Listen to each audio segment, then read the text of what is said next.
ఈ సుబ్రహ్మణ్య భక్తి ఉంది చూశారు, పరమ చమత్కారమైంది. అది అలవాటు పడాలి. కానీ అసలు పార్వతీ పరమేశ్వరుల ఇద్దరి అనుగ్రహం కలిగిపోతుంది. ఎందుకంటే వాళ్ళిద్దరి సమాగమ స్వరూపమే ఆయన. సుబ్రహ్మణ్య ఆరాధనం గురించి మహాస్వామి చెప్తుండేవారు.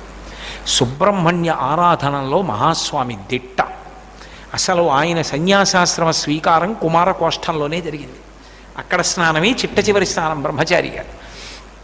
కాబట్టి ఆ సుబ్రహ్మణ్యారాధన చేసేటటువంటి వాళ్ళకి లోపల దేవతలు మాత్రమే ఉంటారు, రాక్షస గణములు ఉండవు. రాక్షస గణములు లేని కారణం చేత, దేవతలే ఉన్న కారణం చేత వాళ్ళ కర్మానుష్ఠానం అంతా పరమభక్తి తత్పరతతో నిండిపోతుంది, పరమధార్మికంగా ఉంటారు.